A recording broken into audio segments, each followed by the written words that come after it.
Are you ready? We are ready. Thank you. Okay. We as military veterans do hereby affirm our greater responsibility to serve the cause of world peace. To this end, we will work with others both nationally and internationally. To increase public awareness of the causes and costs of war. 2, to restrain our governments from intervening overtly or covertly in the internal affairs of other nations. 3, to end the arms race and to reduce and eventually eliminate nuclear weapons. 4, to seek justice for veterans and victims of war. 5, to abolish war as an instrument of national policy. To achieve these goals, members of the Veterans for Peace pledged to use nonviolent means and to maintain an organization that is both democratic and open to the understanding that all members are trusted to act in the best interests of the group for the larger purpose of world peace. Thank you very much. We have we have now a number of 10 people on. I'd like you all to unmute yourselves and let's introduce ourselves. You can put yourself in the, I'll stop the share right now and put yourself in the gallery mode, which should at this point show all 10 of us, 10 screens, 12 of us on the call at the commemoration. Okay, would you like to give a statement as to your name, where you live, military connections, key passion you have, or a statement you'd like to make? Sure. Kay Davis, I'm an associate member of Chapter 13 and secretary. Armistice Day is a very important way to commemorate this special day that is a holiday, both federal holiday and holiday for children. My passion is working for peace and economic justice and equality for all. Over. Okay. Garrett, would you like to introduce yourself? Garrett has no need for an introduction from any of us. We're all Veterans for Peace. Nancy, you're also knowing Garrett, I think. Go ahead, Garrett. Garrett Reppenhagen, he, him pronouns. I live in Colorado Springs, occupied Ute land, and I'm the executive director of Veterans for Peace. And my passion is watching my son play hockey. Great. And Dalton, would you like to go ahead? Oh, my name is Dalton McClellan. I was in during the Korean War, and I've been much against the nuclear problems that we have in this country. And I've worked with Jack Cohen Joppa and Rick Grapp, who have been active against nuclear weapons. And I think the biggest thing that I have to offer, I'm going to try to work with the University of Arizona through their president, hopefully that Pac-12, that U of A can have eventually, maybe next year, a weekend where they dedicate the college campus to teaching people about what a nuclear war would do to, say, the city you live in, like in Tucson. It would kill 200,000 people and destroy the infrastructure, destroy all the hospitals, kill more than half of the doctors and nurses. It would really be a very serious thing. So we've got to really, as a community, and educate people to do away with nuclear weapons. Thank you very much, Dalton. Pete, Hi, I'm William Peterson. I'm a 20-year Air Force veteran. And I think I'm the vice president of Chapter 13, but no one told me if I got reelected or not. So anyway, if I got reelected, then I'm the vice president. But yeah, first of all, for Armistice Day, I just want to say thanks to all our veterans who have served in the past and are currently serving, who have made the ultimate sacrifice. And that's today's your day to be recognized. And I'm passionate about peace. I'm an activist now. I go out and do outreach to other groups in town. I belong to several others in town. And the goal is for me is to promote peace and to reduce the nuclear weapons stockpile that the U.S. has. And I continue to do that, and now and in the future. So thank you. Larry, I'm Larry Robertshaw. I'm a retired public school teacher, including 22 years with the Armed Forces family schools overseas.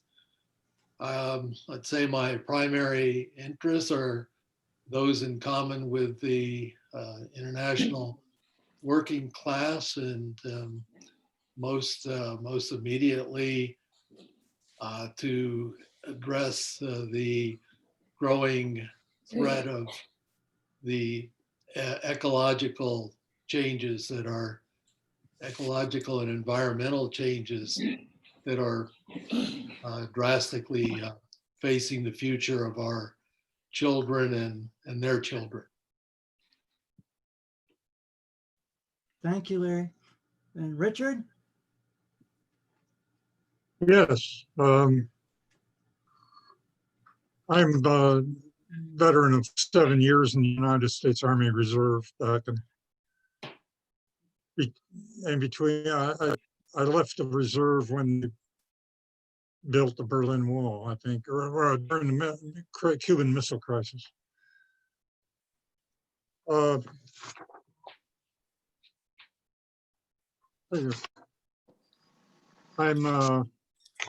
guess my main passion is old British sports cars.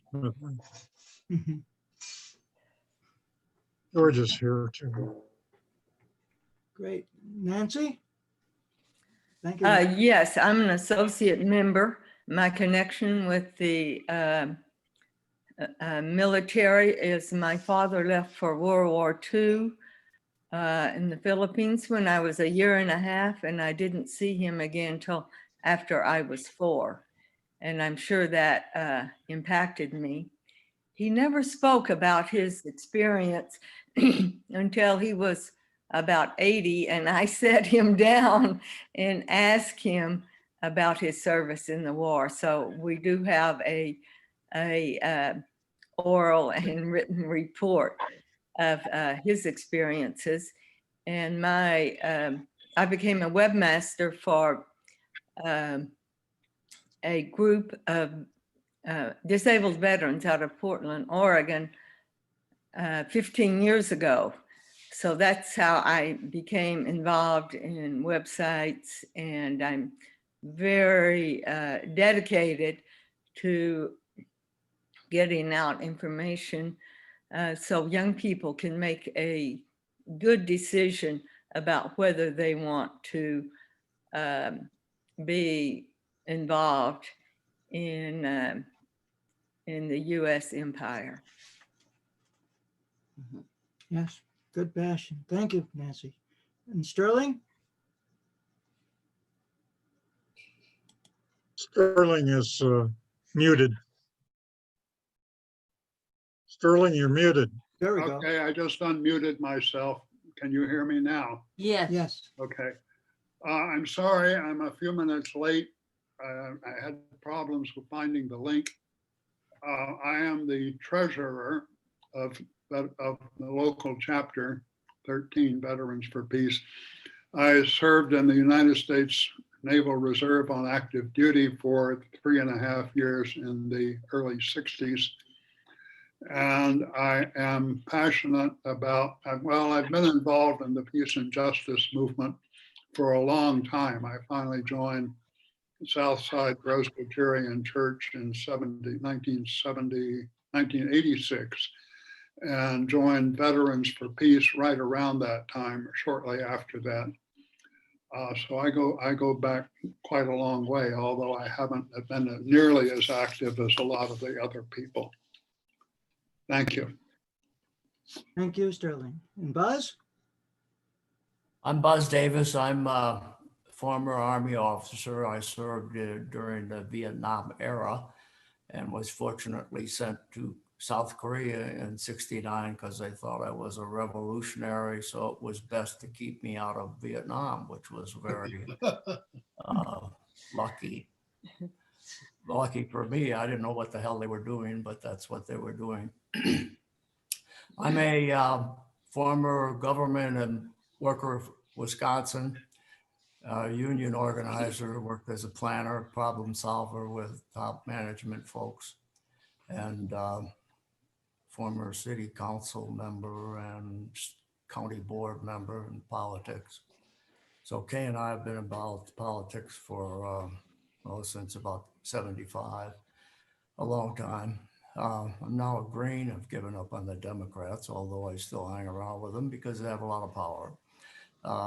So in terms of, I don't look at myself as having a lot of passions for different things, but I have, since retirement, I never have worked on what I wanted to work on when I retired. But anyway, I've worked on, we organized an effort to impeach Bush in the early 2000s. And that worked out pretty well, except for Mrs. Pelosi not wanting it to happen, so it didn't happen. And then we fought Walmart for 10 or 15 years in our community that wanted to come in and have a Walmart supercenter. So we held them off for a long time. Then we found we got a crooked mirror and she did us in. So lately, we've been working hard with Sanders. I led the effort in Wisconsin for Sanders in 67. In 2000, we changed decades here, centuries. 2014, 15, and then 16, he got 57% of the vote. Clinton got about 38 in the primaries.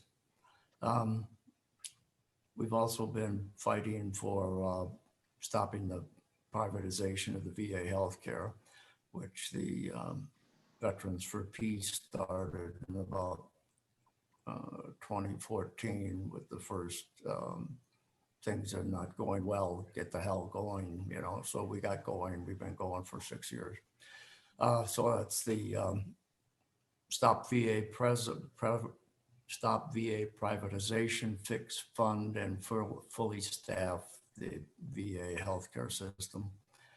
And then the local action teams are called Save Our VA action teams.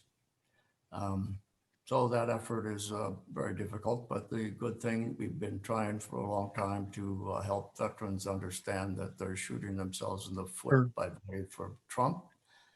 And the vote has gone down from about 60% of the veterans voting for Trump to about 52% of the veterans voting for Trump. And that's that difference in voting then supplies the Democrats with millions of votes, congressional race votes, Senate race votes, and presidential votes. So we have to look forward to what we're doing in the future. It's going to be a fight. So we're here. I'm glad we're all here. And even though it takes some of us a hell of a long time to get onto Zoom this morning, but thank you. And I appreciate everybody's comments. And we certainly have to fight nuclear war, Clayton, Dalton. Thank you. Kara, I have another note about Tucson, please. Go right ahead. Thank you. About 3 years ago, Raytheon, the missile maker, bomb maker in Tucson, wanted more property to expand. And I went to the hearing on it and testified. There was even a former employee from Raytheon that testified against it. But my point was to have this missile maker right in our midst made us a prime target. And I kind of proved that by when they had the Titan missiles. Yeah. There were like maybe 40 Titan missiles around the country, and 4 or 5 of them, maybe more, I don't remember for sure, I had the number then, were actually around Tucson. So they knew that, you know, Raytheon and Davis-Monthan made Tucson a prime target. That's why they put more Titan missiles there than any other place. Yep.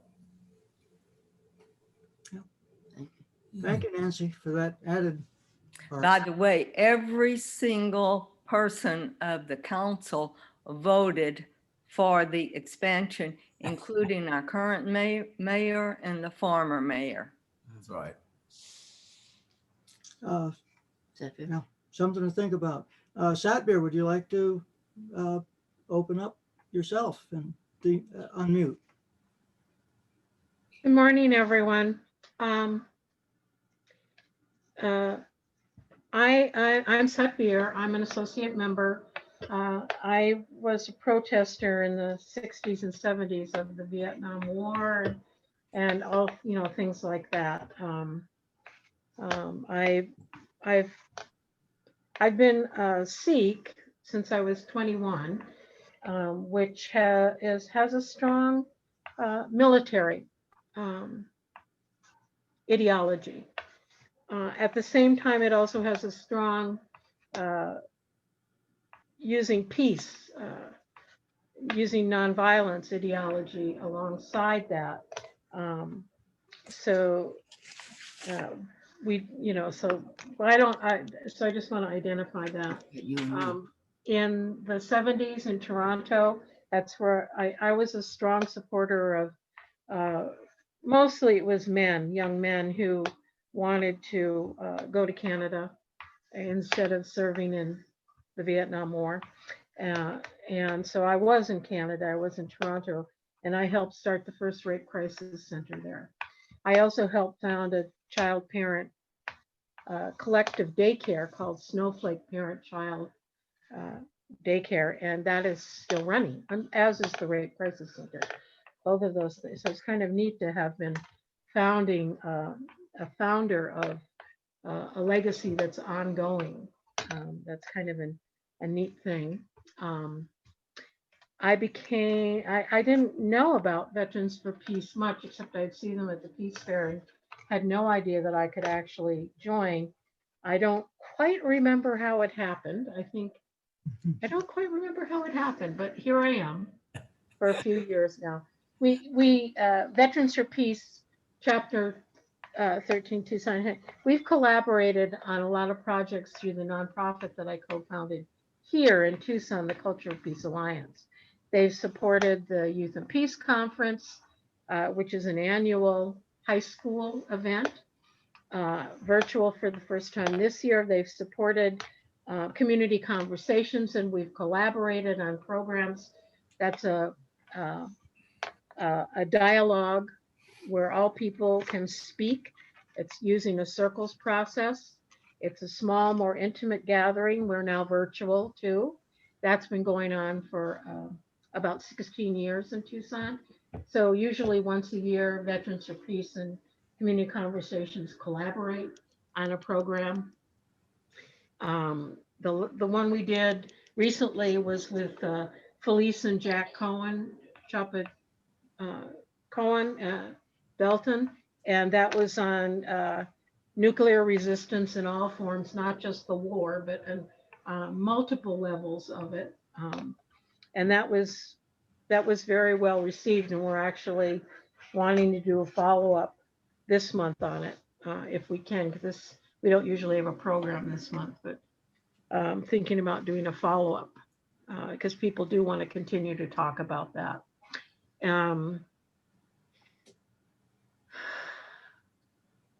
I spent some time this morning finding things that reflected my values to post on Armistice Remembrance Day. I found an article about a Canadian artist who broke boundaries about how war was glorified in art, and posted. She was a woman and posted that article. I only found one image that I could even begin to tolerate to use from my values, which was sort of a sort of shadowed image of two soldiers carrying a wounded soldier.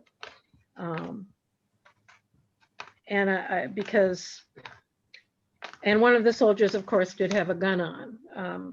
Because I found things that were talking about Happy Veterans Day. I'm just like, for me, this is not a day of happiness. This is a day of sorrow and remembrance and respect. So, so I did post that with my caveat about it, how difficult it was to find an image that matched my values. And then I also posted one of the articles that I found about why poppies have become a symbol for Remembrance Day, Armistice Day, Veterans Day, and how it is not just a U.S. event. It's something that it's Western and Western European, but that it is celebrated in many more places than just the U.S. Okay. Was there anything else you wanted me to address? Is that a good enough introduction? It's your show at this point, South Pier. Thank you for talking. Thank you for sharing your passions and a little bit of what you're doing. And oh yeah, passions. Horses have always been my passion, and horses have been used in war for centuries. So, Georgia. Okay, and thank you. And Georgia is having a case of, I think, laryngitis. Is that right, Richard? She lost her voice this morning. Yeah, she left the room. I'm not sure why. So. Okay, well, she has a second computer on, and so she can at least watch and hear us, I believe. And so that's great. So that leaves Alice and I, while Alice is giving her thing. And there's also, I believe I heard Pat Malkow come in the back door that we left open for her, and I'll get her set up on the side computer and be right back. Go ahead, Alice. Okay. My name is Alice Ritter. I live here in Tucson, Arizona with my wife, Kara Bissell, who happens to be the Chapter 13 Veterans for Peace president here. And I'll take a moment of personal privilege. Look in the camera. It's Kara's birthday. So happy birthday, Kara, from all of us. Well, go ahead still, because yeah, I will. Yeah. My military connection is that I joined the Air Force Extended Active Duty Reserves Friday the 13th of November, 1964, and changed from officer to enlisted after I had 12 and a half years service, back again as enlisted, and retired as 1 December 1986 as captain in the Air Force Reserves. My passion thing I live for is to support Kara and all that she's doing now. And secondly, I have no children of my own, but I do have my air quotes twins. Thanks to George W. Bush, who said he's going to invade Iraq because he knew they had weapons of mass destruction.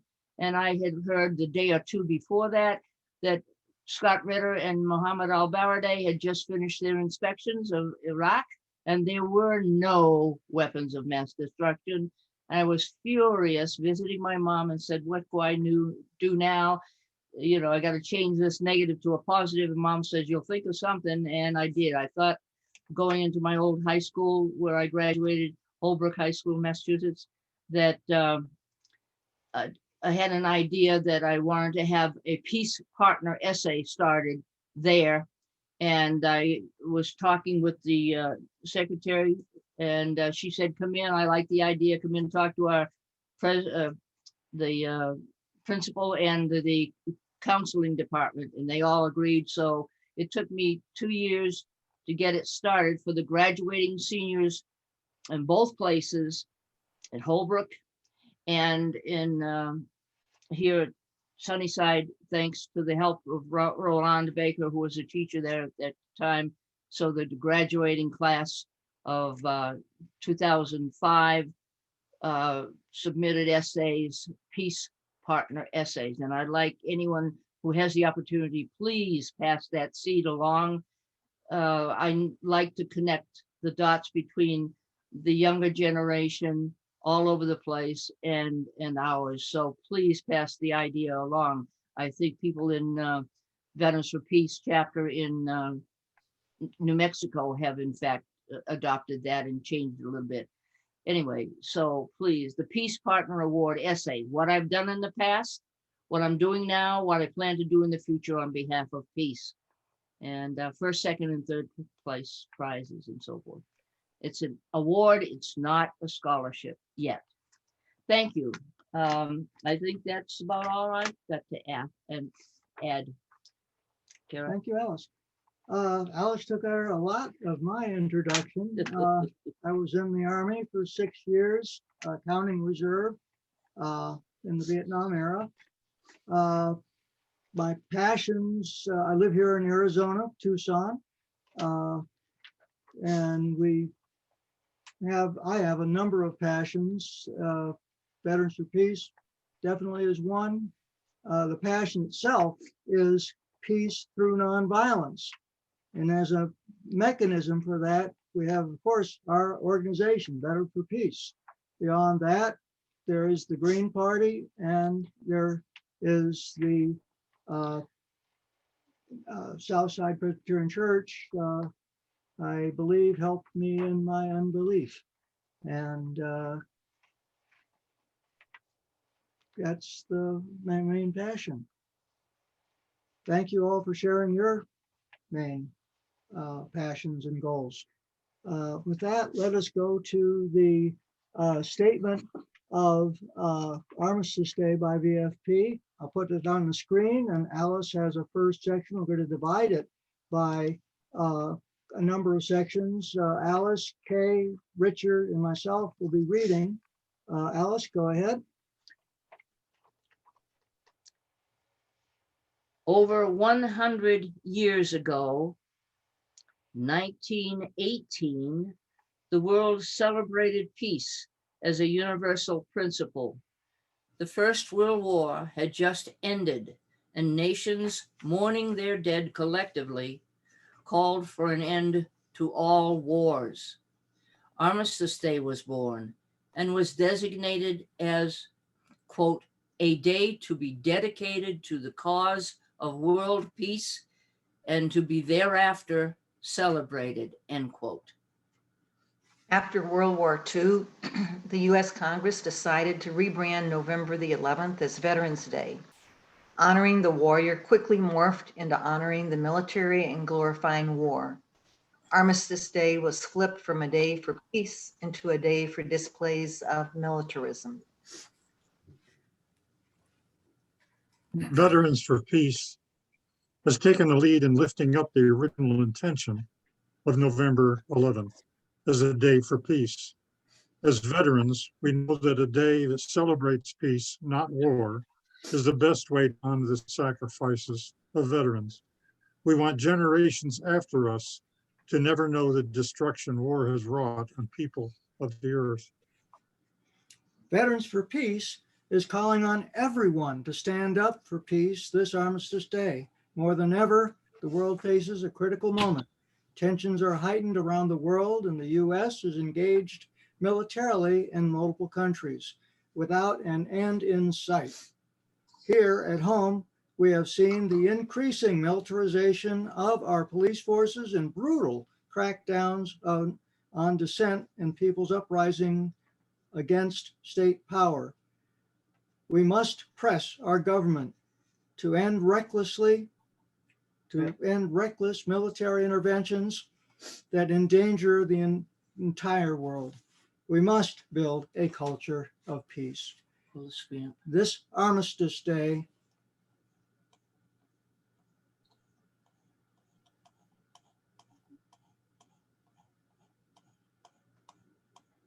Veterans for Peace calls on U.S. public to say no to more war and to demand justice and peace at home and abroad. We know peace is possible and call for an end to all oppressive and violent policies and for equality for all people. And there is a website to go to for more on that. At this point, we have, I hope, a presentation that I can share from my website that is a gift from the Veterans for Peace, Inc. And I am looking for it.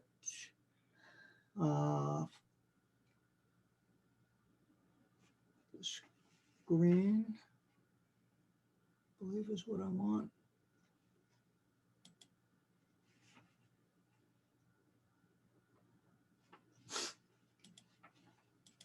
Going to the screen. And then going to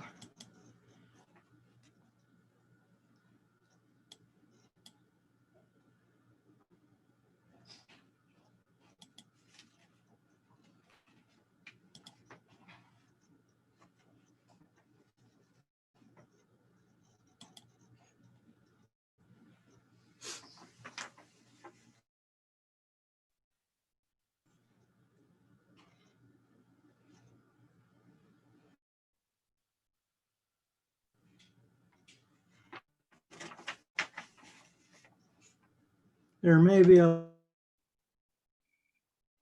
lot of people looking at it. Are you seeing the screen at this point, everyone? Yes,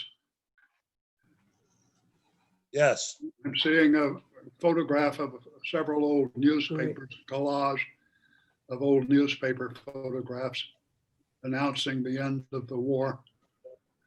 Yes. Good.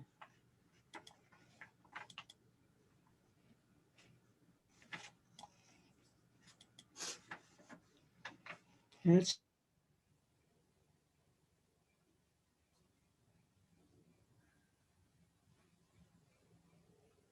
telling me to wait. Oh, Wait a few more seconds. Was Garrett going to be addressing us?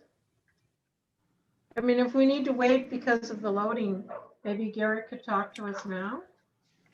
I mean, there's no reason we can't change the order of things rather than just sitting doing nothing. Wait.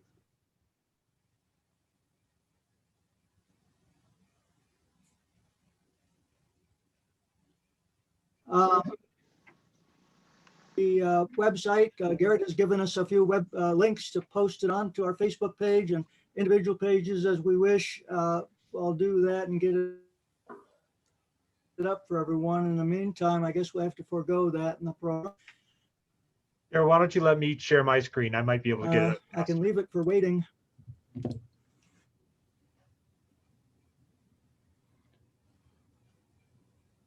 But it's probably better to forego it at this. this is Buzz. It could be we have too much With that bandwidth said- or something for your computer and downloading with all of the Zoom stuff plus video. Yes, go ahead, Buzz. There it is. Okay. Allow me to share it. If you stop your screen share, I'll share mine and I can play it. I asked for it to. Garrett was saying stop your screen sharing. He can share it. Well, I see Okay, on my okay. screen. I'm stopping my screen. Yes, and your co-hosts, Garrett, so you should be able to do it. World War I was ended with an armistice on November 11th, 1918. After 8.5 million military casualties. Wow. All right, let me, I pressed the stop share, but The world it's, agreed the cost of war was too high a tax to pay. yeah, let me see.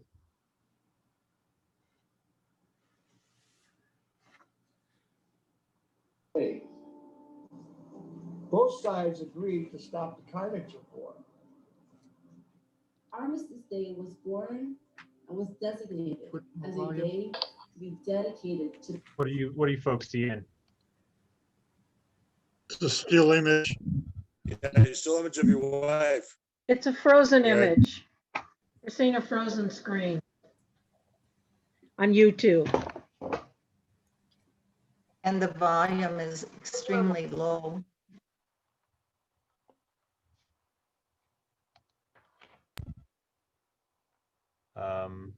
Yeah, I don't know. I'm still seeing Kara's screen.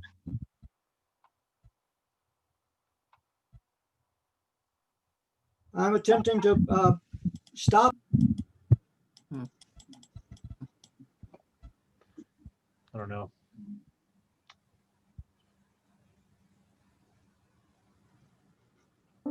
Humanity did not Seems like you're playing it, but the screen's frozen. want to continue.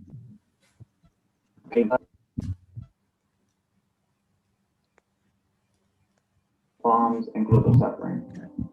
Because we know the true cost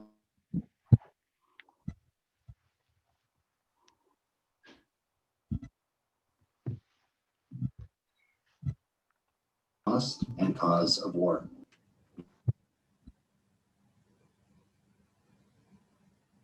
From aggressively intervening in the international affairs of other nations.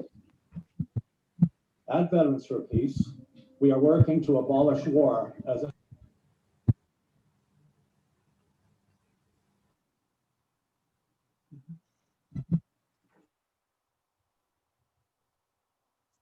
policy.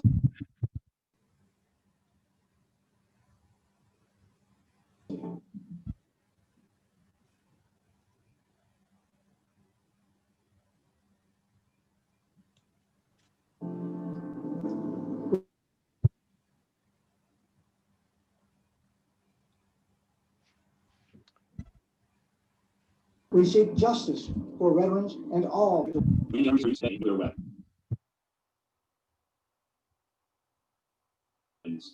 Well, sorry, y'all. Well, why don't I just try to talk over this for now and on dissent think and it's- people's yeah, I don't know. I've been thinking a lot about Armistice Day, obviously lately. You know, post elections, Trumpism era. It's very very difficult. You know, I think it's important to reclaim Armistice Day.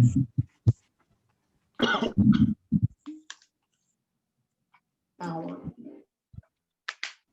You know, I think the transition from Armistice to Veterans Day, I'm a veteran for people. kind of a over the tragic Pentagon. transformation. I'm a veteran for Here we have a day that healthcare over warfare. the end of World War I, and you know, I think back at the quotes and I testimonies out of World War I soldiers, and how they received and heard about the armistice.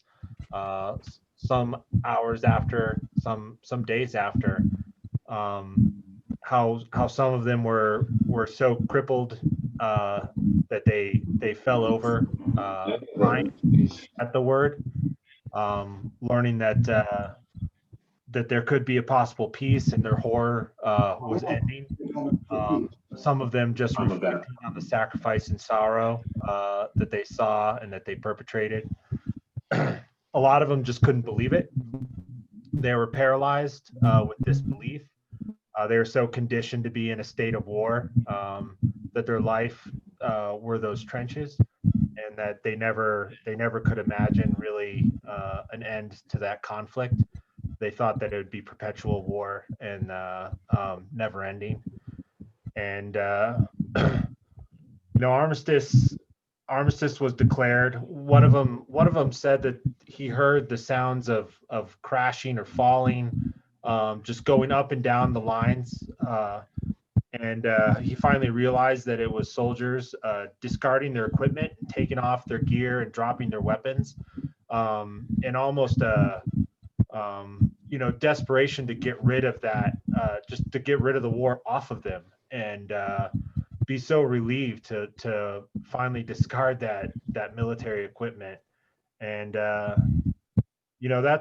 that's what that armistice is. It's the ceasefire and the end of hostilities, and to go on multiple nations all around the world, since almost every nation was impacted or committed to that conflict in one way or another. To use this day to kind of reflect and remember that end to those hostilities is so critical. And to almost make a perversion of that, to create that Veterans Day out of that, where we use the day to glorify war. We exploit service members in a lot of ways, and exploit veterans again, where we're used to go on missions that have nothing to do with our national security or helping others overseas. Most often it's to boost the military industrial complex, or to support one politician's agendas, or for extractive colonialism, or for many other reasons other than the original myths that we believed when we were taking the oath of service. And so we're used in our military service, and then once again we're exploited every day, or annually every year on Veterans Day. We're exploited again to promote war culture, to memorialize veterans and martyr veterans, so that more of our youth line up in the recruitment office to sign up for war because of our stories, and because of this idea of really hero worshiping service members. And here we are, many of us members of Veterans for Peace, racked with the moral injury of the perpetration of violence that we committed overseas, or being part of this war machine in our military capacities, or even our associate members, who are part of this society, this war culture that we've developed in America that creates this perpetual war.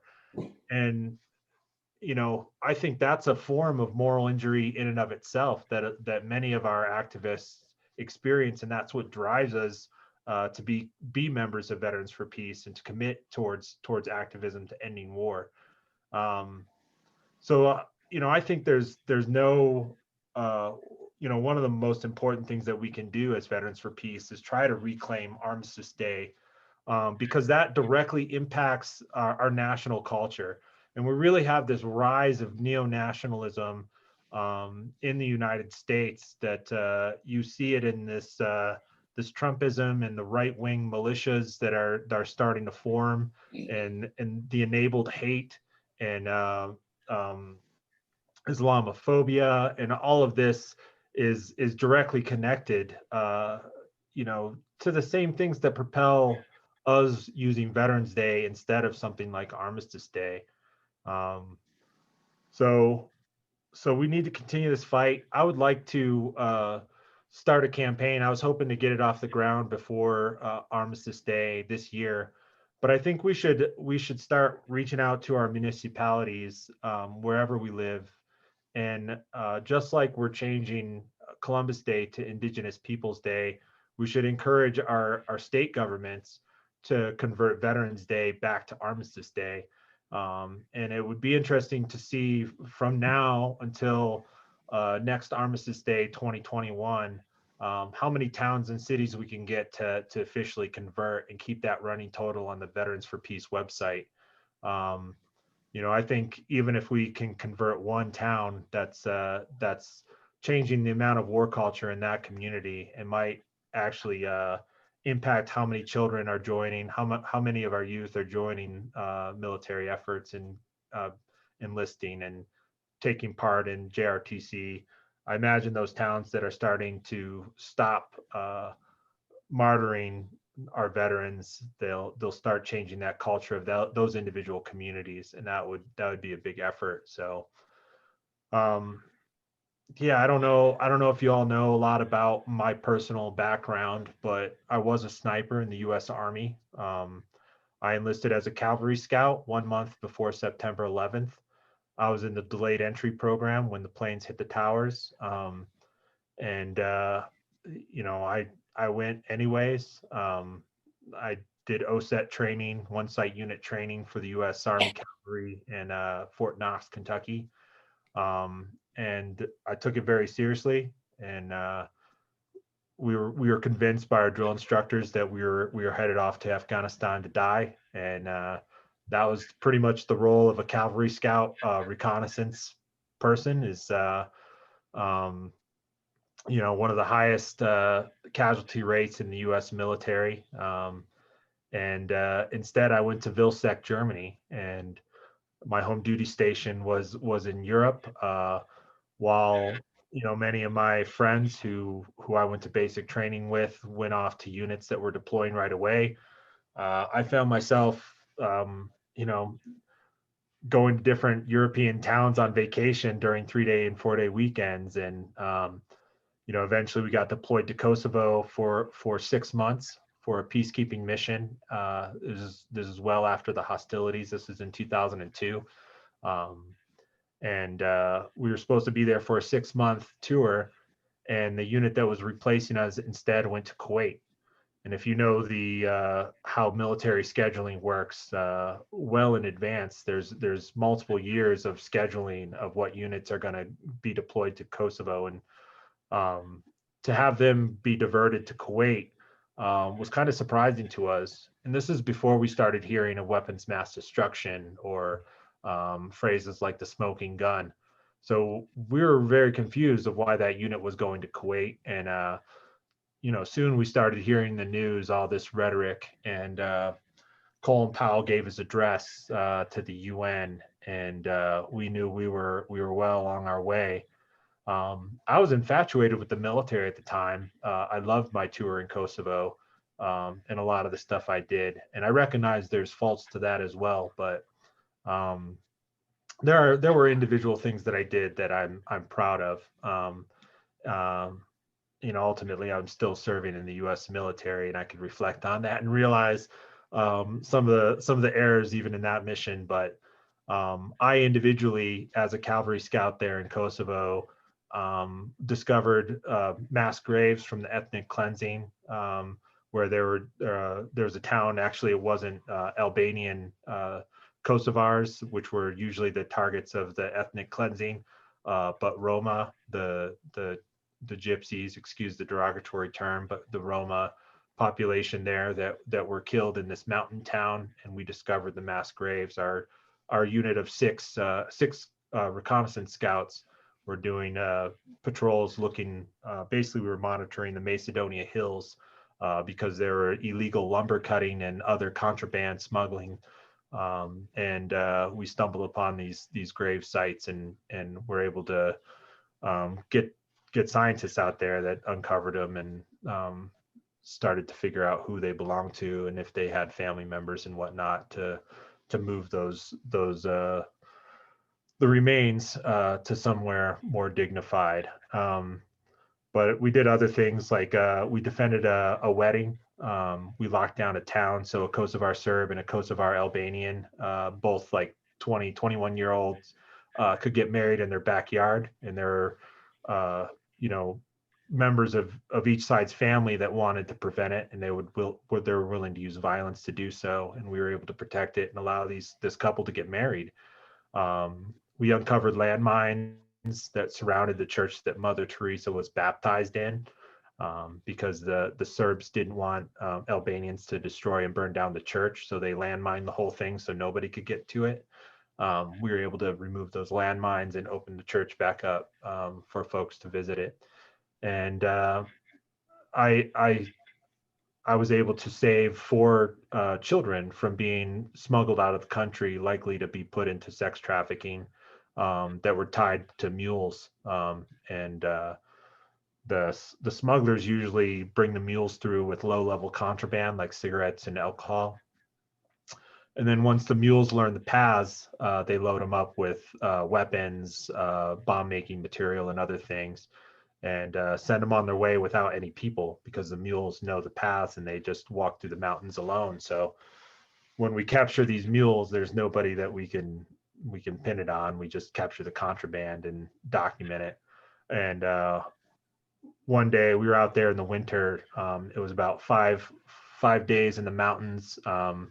We were dropped off by Black Hawk helicopter into the hills and made our way down to the trails and set up operation listening posts and observation posts along the trails.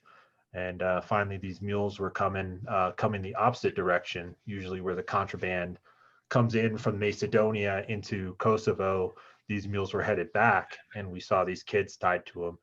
And we were able to save the kids. They were half frozen and hungry.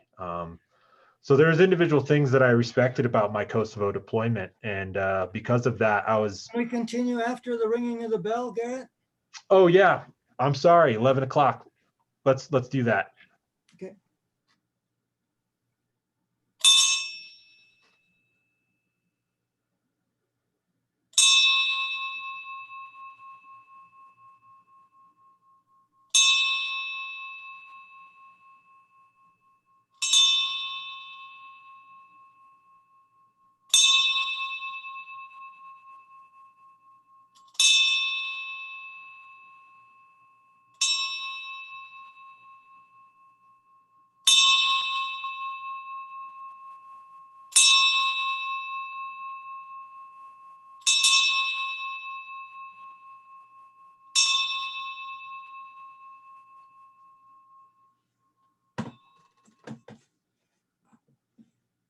Thank you, Alice. There is a screen share that we have, Garrett continues. but we can, given what we had the last time, let's just go on with Garrett. Go ahead, Garrett.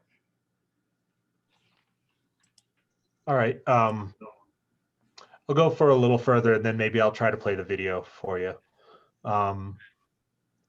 Yeah. So I really improved myself as a warrior in Kosovo. I got my rifle qualification was 40 out of 40, was perfect. And my land navigation was topped. I almost doubled my max PT score. My run, sit up, and push up score was almost twice the max of what it was what I was supposed to have for 100%. So I was almost 200% on my PT score. I was Soldier of the Month 1 month while I was in Kosovo, which involves like basically like a trivia test sort of thing, plus some other tests that you go through. So I was really becoming a perfect soldier as far as paperwork had considered. And I was invited to go to sniper school after Kosovo. And it is very rare for cavalry scouts, because we're not infantry. We're already kind of a specialized reconnaissance skill, to be offered the opportunity to go to sniper school. And also I was an E4, and usually NCOs and above are invited to go to sniper school. So here I was, an E4 and a cavalry scout, invited to sniper school. So I said yes, and I went for the 3 weeks training, the sniper school. And I think it was 2 days after I got home from sniper school, I got orders to go to Iraq. So they were obviously very aware of my increased skills, and they were planning on utilizing every sniper they had coming out of the school. And I was deployed to Iraq in 2004. And I went to Kuwait for a month and then up to Baku, Iraq, where I filled into a battalion level sniper team, doing mostly counter ID and, counter ambush, counter rocket patrols. We did 180 missions without the use of an armored vehicle, where armored vehicles were the standard in our sectors. And it was a hell of a time when I was there. When I arrived, Paul Bremer fled the country, giving Iraq false sovereignty. Abu Ghraib was exposed while I was there. The first Battle of Fallujah, when the contractors were hung up from the bridge and the Marines retreated from the city. George W. Bush's re-election happened while I was there. The second Battle of Fallujah, when we leveled the town, and the first constitutional election in Iraq happened all the while I was there. Still one of the bloodiest years of combat in Iraq. And I knew probably on my first day that the mission was very different than Kosovo. And we weren't seen as liberators in that country. We were seen as occupiers and invaders. And we were being told that foreign parties were coming into the country to repel Americans on this jihadist mission. But everybody I killed seemed like they were Iraqis that were sick of U.S. roadblocks, indiscriminate house raids, and pretty much the murder of their people almost any time that U.S. soldiers felt threatened or wanted to intimidate folks. So it was very aware by the end of my tour that we were fighting an Iraqi resistance that was homegrown and wanted to repel U.S. forces from their home. And I had turned against the mission, and I had joined Iraq Veterans Against the War while I was in Iraq serving as a sniper. So this perversion of Armistice Day is insulting to me. And on this Armistice Day, I want to thank you all for your activism and for your efforts in putting this program together. And let's take back and reclaim Armistice Day. I'm going to see if I can share my screen, Kara. Let me see if it works. Yes, please do.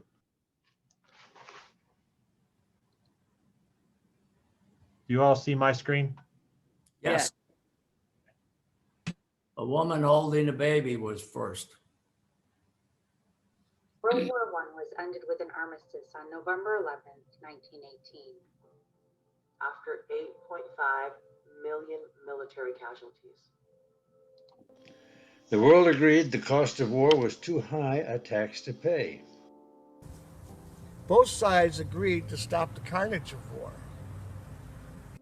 Armistice Day was born and was designated as a day to be dedicated to the cause of world peace. Humanity did not want to continue to pay in blood, bombs, and global suffering. Veterans for Peace celebrates Armistice Day because we know the true cost and cause of war. And we want to increase public awareness. We work to restrain the U.S. government from aggressively intervening in the international affairs of other nations. At Veterans for Peace, we are working to abolish war as an instrument of national policy. We seek justice for veterans and all victims of war. We want to end the arms race, reduce, and eventually eliminate nuclear weapons.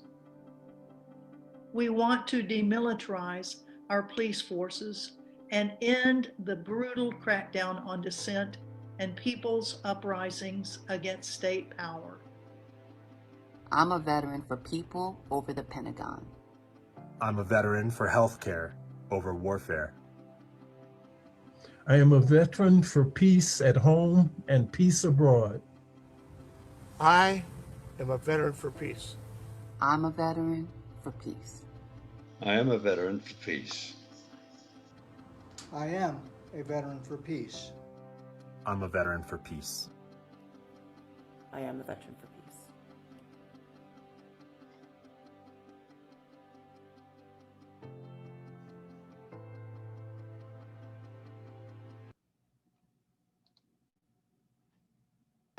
Bravo.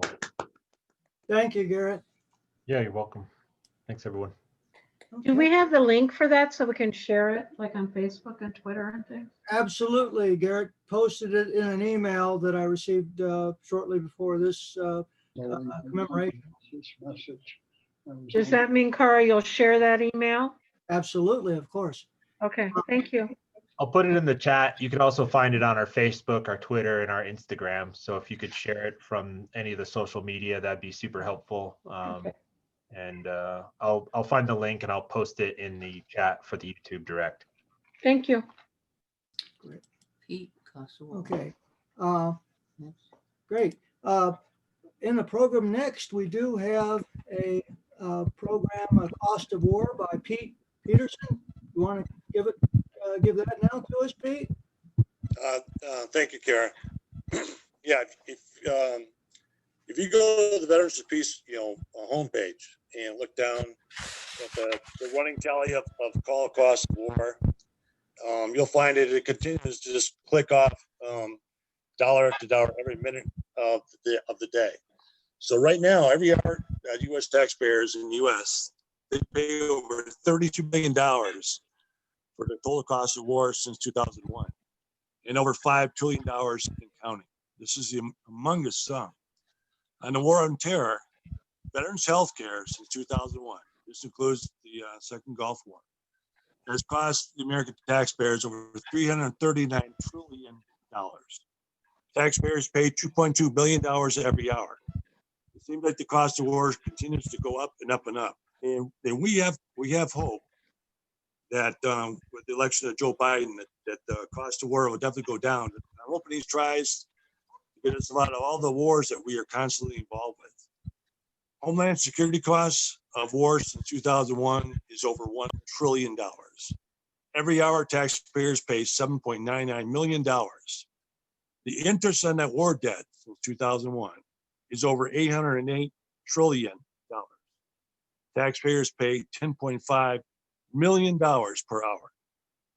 And the military costs of war since 2001, over $3 trillion. And again, the taxpayers pay $11.6 million per hour. And the total cost of war since 2001 is over $5 trillion. And taxpayers pay $32.8 million per hour. And that source comes from the Cost of War project at Brown University, if you want to look it up. So the trade-offs. And when we talk about cost of war, it's not monetary that we talk about. It's about human lives we also include in there. The war dead and people serving. So military costs in 2020. The trade-offs. Taxpayers in the U.S. are paying $738 billion for the military costs in 2020. And here's a few examples of how money could be better spent. And I directed this toward the COVID-19 crisis, but with the COVID-19 crisis, for unemployment insurance payments for people that have been affected by losing their jobs and losing their livelihood forever. That cost of $738 billion to pay for 28.65 million people receiving $600 a week for unemployment costs. That money would pay for 20.55 billion COVID-19 tests for 1 year. And that money would pay for $24.6 million for hospital stays, and it'll pay for hospital stays for 1 year of COVID-19 patients, and 217.06 billion for N95 respirators, masks for 1 year. And the list goes on and on. And when we talk about monetary costs, let's talk about the human cost of war. One thing I'm most proud about as a Veterans for Peace member is recently when I was going on my way to Poland, I went down to what they call the clock tower in Atlanta airport, and there was 32 to 35 male and female recruits. They had their envelopes in hand and had sworn the oath of enjoining the military for the Army for Fort Benning, Georgia. And when I did, I went down and I saw these individuals, and I passed out all my Veterans for Peace cards, my business cards. And I told them that they could sit down right there and they could refuse to serve. And I basically told them within, whatever the recruiters had told them, and most of it is lies, by the way, ladies and gents. I told them that they would probably go into war in some war zone within a year. And I did it for every one of those individuals. I shook everybody's hand. I went and again, gave all my business cards. And I was excited. Not really excited, but I was passionate about this. I was really passionate to the point where the USO individuals upstairs didn't want me to stay. So they kicked me out of the USO and for that reason. So again, let's talk about the human costs, the current wars costs and human lives. And this is something from a statistic. As of July 7, 2018, there have been 2,372 U.S. military deaths and 16,179 civilian deaths. That includes, drone targets that in Iraq and Afghanistan that have missed their targets. They went and killed innocent civilians. The drone operators miscalculate the bombs that they put on the wings. And 1,856 of those deaths were a result of hostile action. So a lot of things go wrong in war. A lot of things go wrong in war, and U.S. seems to be oblivious to this, but they do kill a lot of human lives. 20,320 American service members have been wounded in action. At least 500,000 people have been killed in the wars of Afghanistan and Iraq. 6,951 U.S. military deaths. When I break it down by Iraq and Afghanistan, were 4,550. In Afghanistan, 2,401. And last but not least, our involvement in foreign wars takes a toll on our military men and women. A lot of people that deploy over to Afghanistan come back and they have PTSD, but they don't stay in the U.S. very long. They get redeployed and they get redeployed. PTSD is for American service members. They do not want to admit that especially if they're an Army soldier, that they don't admit they have PTSD because they think of it as a career killer. So they need to get treated for this, and they don't. So let me flip the page. Sorry. United States is, let me go back to just a few facts real quick. The United States is still cleaning up unexploded ordnance, and Garrett talked about landmines in Vietnam over 50 years later. Our weapon systems, for example, the F-35 fighter, we lost two of those. Marine Corps lost one, and the Air Force lost one. That was, one F-35 cost between $94 million and $122 million. So you take two of those airplanes that are lost, that's $246 million of American taxpayers' money that these fighter crashes cost. Now, let me talk about Raytheon and Tucson for a second. Raytheon missile systems have been in Tucson forever. And the fact is, they have millions of dollars for contracts to assemble and produce weapons of mass destruction. And we have been protesting out there with Lisa Jackson and nuclear resistors. We've been out there protesting every month.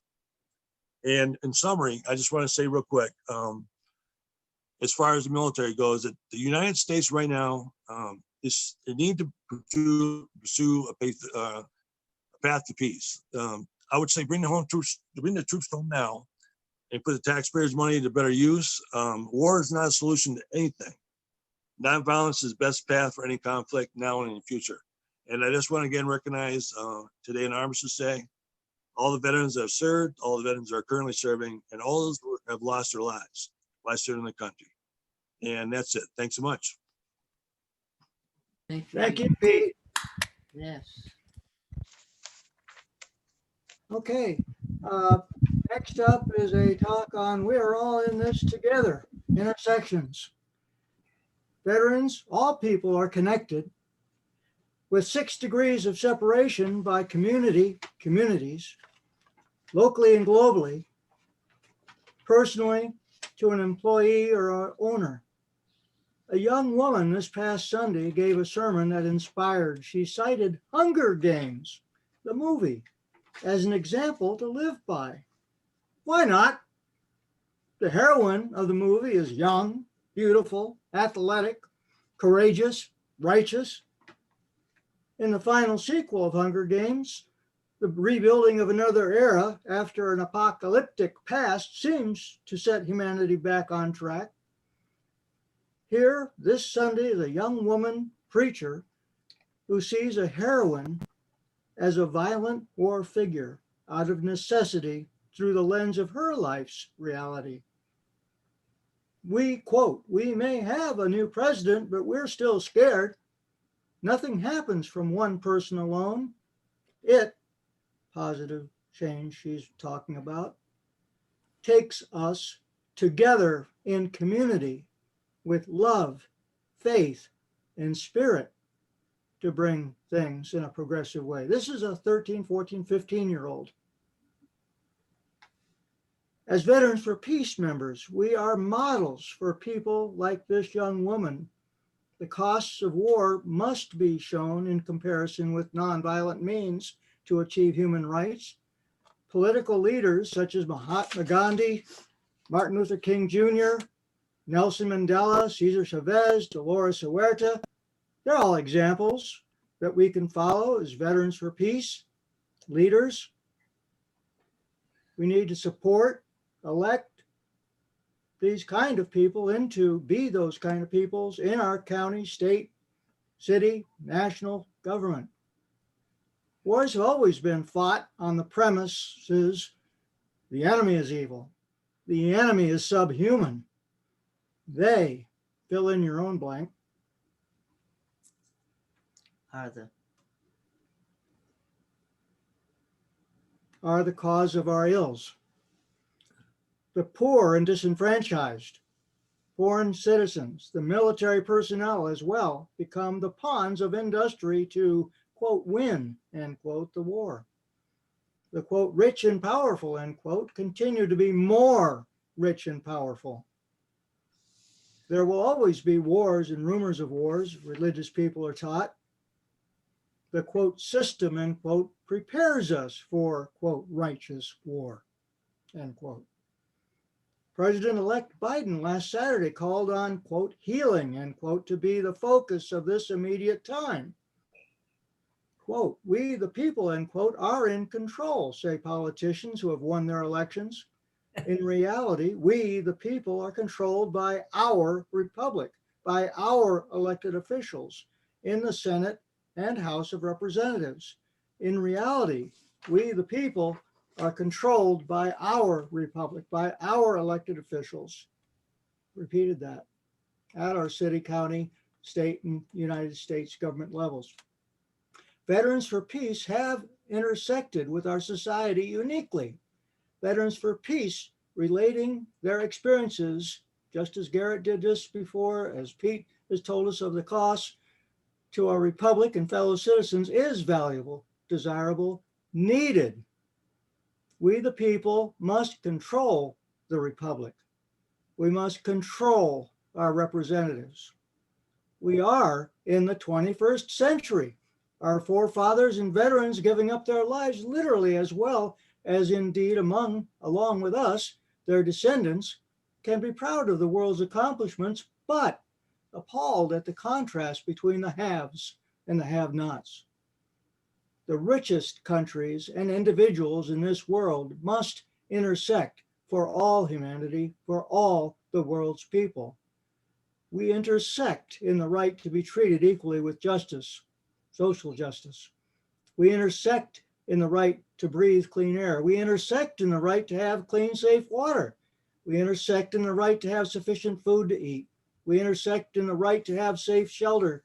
We intersect in the right to have health care for each person. We intersect in the right to life, liberty, and the pursuit of happiness. We intersect in the right to have prison reform where for-profit prisons must be abolished. We intersect in the right to have medical treatment, not police arrest, for drug abuse with commensurate funding shift. We intersect in the right to have public education, public health care, public libraries, public post offices. It's come to be a social expectation, some of these things that don't seem to be socialist, but we do have to be socialist. We need to show fearful people there is positive purpose by example in our quest for what is right without violence. We are at an intersection, a critical mass, an inflection point.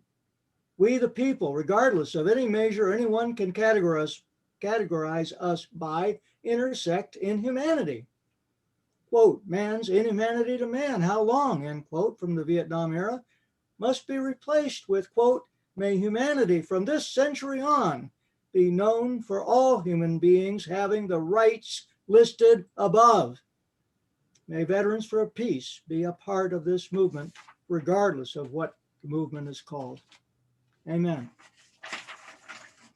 At this point, we have a segment by Alice Ritter on One World. I have to share it on the screen. Rather than give it a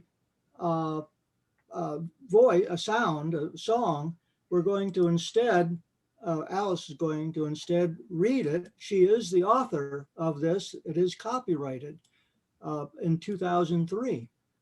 And it was used by Tucson Raging Grannies about that time. And it's been a staple in her life through, that came to her mind after her late husband passed on. Alice, go ahead. Thank you. It's to the melody La Paloma, and Lisa Ote was good enough to, after I made sure that the copyright was okay, and she recorded it for us. It's very upbeat in her version. You should hear that too. But because today is a somber occasion, I'd like to read it in that vein. One world, we're all come together at last in peace. One world, where the threat of all wars forever cease. One world, where no harm comes to any living thing. One world, where we know the true peace that love will bring. What kind of world will we pass to the children if we don't model all the best it can be? Each one of us is part of the one world family, in spite of differences between you and me. Will you reach out your hand and take my hand firmly? Together we can. Together we must bring peace to our one world. Thank you, Alice. Very nice. Very excellent. Thank you. Before we have Thank a you. closing, I'd really like to thank everyone for being here, and especially Garrett for taking his time at the national, international level of VFP, for being here and sharing his experiences in life. Yes. And closing thoughts, Sterling has taken the time to put together a piece. Sterling, you're on. Thank you, Kara. Yes, I believe I'm unmuted. Am I unmuted? Yes. You are. Okay. Over a century has passed and many wars have been fought since it first occurred to humankind to abolish war. One of the earliest efforts was the Christmas truce of 1914 during the first year of World War II, when the men who actually did the fighting stopped trying to kill each other on Christmas Day and instead played soccer and exchanged presents. We grieve that war still continues around the world, but we can rejoice that we are about to end the presidency of a man who threatens war and violence at every opportunity, a president who calls the victims of war losers and suckers, This year, we have all made a significant contribution to world peace. Now we must work to repair relationships with other parties and other nations, to repair the damage to our foreign policy, to treat those seeking refuge from the four horsemen of war, famine, pestilence, and death with the dignity and respect that our common humanity demands. As we work, we must all keep our eyes on the main goal of world peace and less on our individual means of seeking it. Let us keep in mind that poverty caused by greed is the major cause of war.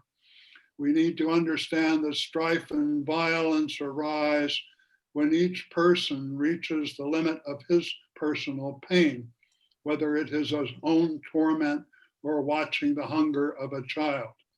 We need, therefore, each of us to ease each day a little of the world's pain. Amen.